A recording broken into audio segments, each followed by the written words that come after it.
Thinking about upgrading your on-camera monitor to a touchscreen? Check out this video as I'm checking out the Feelworld F5 Pro V4. This is a 6-inch 4K touchscreen.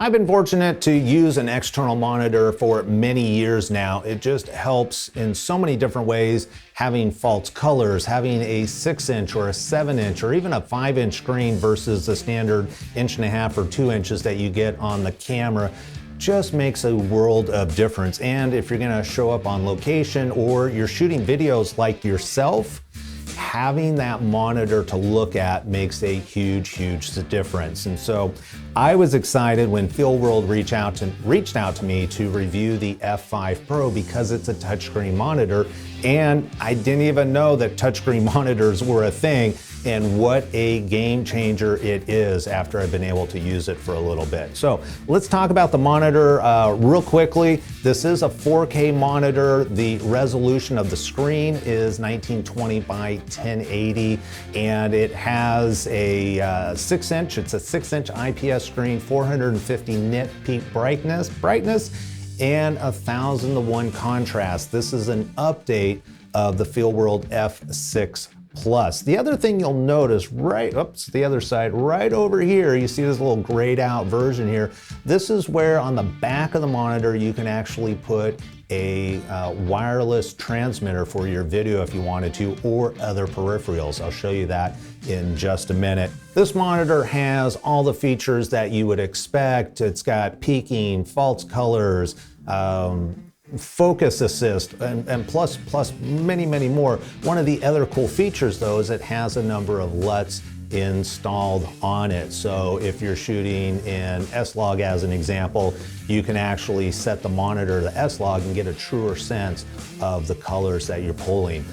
So it's got a lot of different features, all the features that you would expect to have. Let's actually take a look at the monitor itself. And in order to do that, I found the smallest tripod I could find in order to set this up. What you have, again, it's 6 inches, it's an IPS screen, so it's got a really wide viewing angle. On the top are going to be all of your standard buttons that you would expect, your power, your menu, your left, right, up, down buttons, all that type of fun stuff, and your F1 and F2 buttons. Now, one of the things that I like about the way these buttons are set up is that if you're using F1 and F2 a lot, which I do, is that they're set all the way over here on the left-hand side. So if your monitor is above you, like mine often is, where I can't actually see the buttons, all I gotta do is feel up there and boom, I know this is F1, F2. Other monitors that I own, they actually put the buttons in the middle, and half the time I turn the power off instead of hitting F1 or F2, which is really frustrating. So you have all that, plus you've got a 1/4 inch threaded. On the right side of the monitor, you're gonna have a 1/4 inch threaded hole. Then on the left, this is gonna be your full-size HDMI with a loop out. And again, this does accept 4K signal. And it's got a DC-in 12 volt down below. So if you wanna power the monitor from an external, you can do that. The other nice thing with this monitor down below is you're going to have a DC output, 8.4 volts. So if you are running external power, you can go ahead and loop that back out and power your camera as an example if you want to. There's another 1/4 inch threaded bolt, and then down here is going to be USB-C power, 5 volts, DC in at 5 volts. Now, the one thing I did find with having it down here is that if you're going to use their included bracket, the bracket only mounts on one side. So if you're gonna plug in a USB-C cable down below, it's gonna need to be a 90-degree, otherwise it's just gonna hit the bracket and you're gonna have issues. Speaking of the bracket, I really like this because once it's on, you can easily adjust the monitor. It's got this friction coupler here, so I can adjust the monitor on the fly. If your monitor is currently set up on a ball head or something, you gotta loosen it, pull it, tighten it. With this, you just twist it, easy peasy. The other thing you have down below is a headphone jack. So that's kind of all the features of it. It also comes with a sunscreen, so this just snaps right on top, super easy. It's Velcroed onto a piece of plastic. It only mounts on 4 different spots, which I was a little concerned that if it got hit, it might fall off. But while I'm using it, I put the camera on a tripod and I swing the tripod, and sometimes I do hit things. While I was at the races the other week, I ran into a door with this thing and it stayed on, so no worries there. Let's talk about features. So on the back side, you have a F970 battery. So just your standard Sony, which is super nice. So you've got plenty of flexibility out there as far as battery options go. The other cool thing, and I'm just seeing this tripod is gonna hold up. The other cool thing is you've got this dummy plate back here, and this is a F970 dummy plate. So any peripherals that will fit that, you can plug in. You'll see it's got little power holes here, so you can go ahead and power something.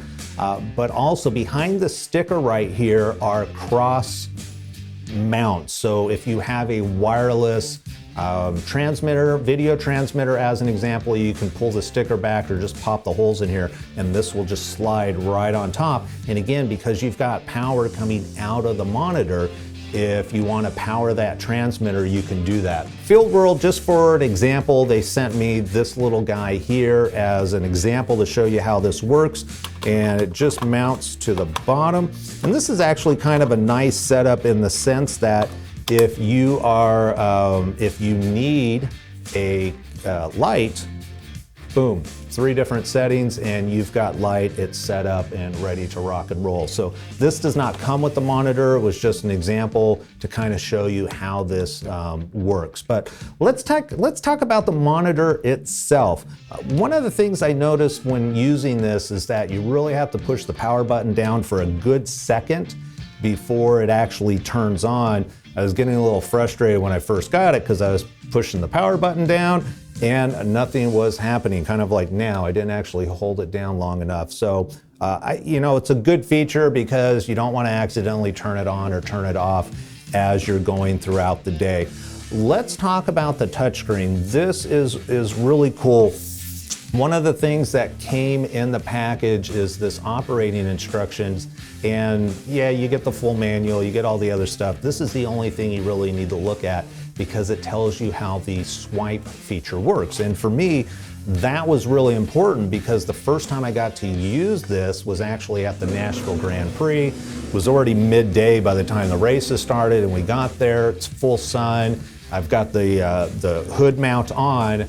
However, when I turned the monitor on, I could not see it because the default brightness setting was probably about halfway, and under full sun, I could not see anything. Now, imagine old monitor, you'd have to, bring the camera down, tilt it over, look, and fumble through the menu. With this, because everything is touchscreen, all I gotta do is double tap, and I got full menu. But what's really cool with this is I can swipe up, and I can swipe down, and depending on which side of the screen, you're either going to get volume or brightness. So as an example, this is the left side of the monitor, so this is giving me brightness. I can adjust the brightness up and down just by swiping. And then on the other side, if I swipe up and down, you can't really see it. This is adjusting the volume.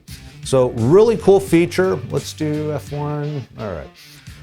So you've got your standard F1, F2 features. So these are fully adjustable. You just got to go into the menu and you can adjust whatever you'd like for F1 and F2. For me, I'm going to have all of my monitoring tools here, and then I like to have false colors, one of my favorite tools.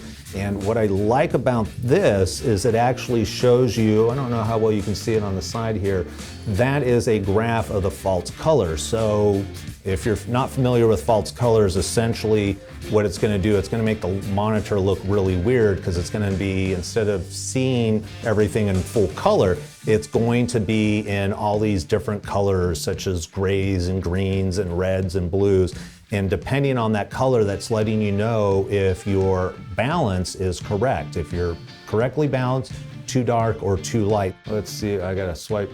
If you swipe up, you get quick access to all these features down here.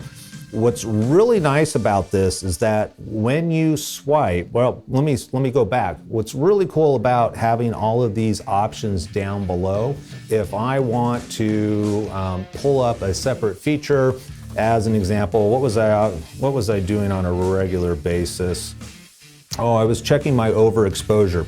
So as an example, with my F1 and F2 keys, I'm going to use these for my, my graphs, and then I also am going to use false colors. But if I want to check for zebras or overexposure, those type of things, all I have to do is just swipe up, and now that option is right here down at the bottom. So I essentially have access to not just the F1 and F2 keys, but with a simple swipe up, what do we got? Six?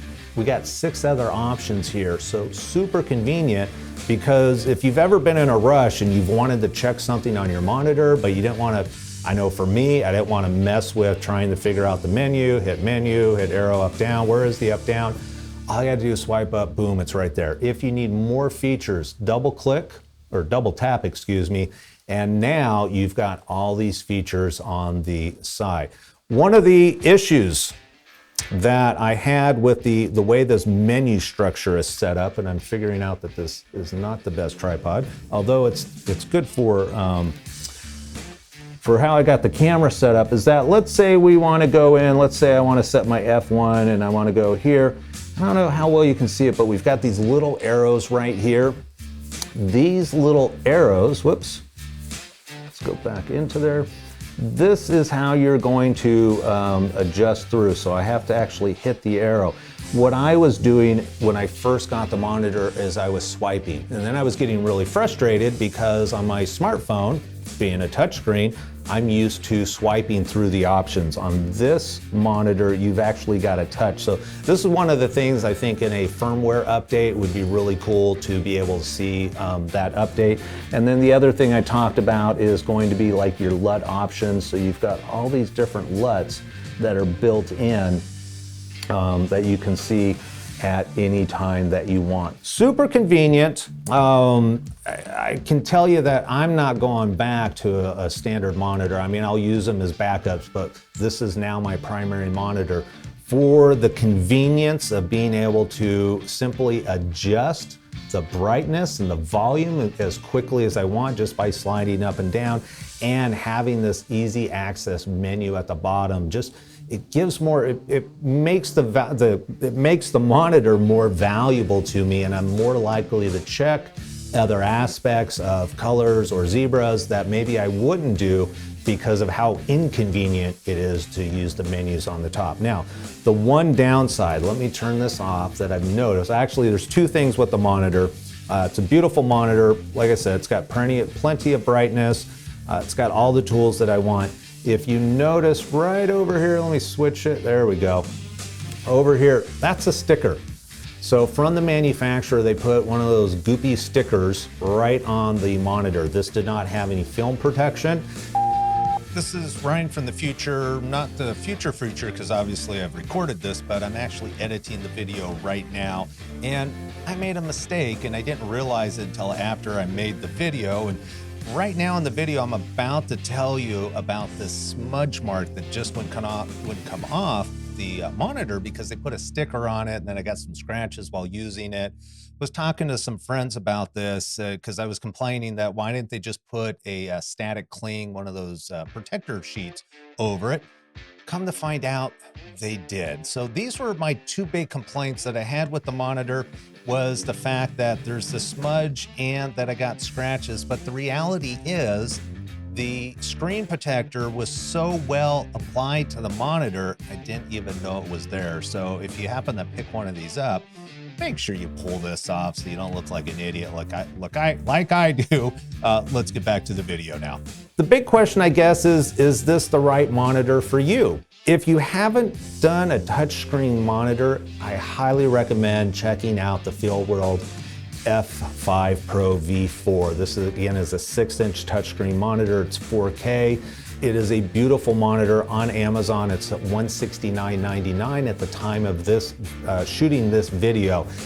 I don't think you can go wrong. It's a great entry-level monitor. Let me know in the comments below what you think about this, if you have one, what your experience has been. I'd also love to hear about people who have used the dummy battery mount in the back for wireless transmission. How has that worked out for you? Has it created convenience? Is it inconvenient? Again, just let me know in the comments below. I'm Ryan Perry, and I help business owners harness the power of video. If you're looking to grow your business through video, but you're not sure where to start, go ahead and download my free video marketing handbook. It's in the link below.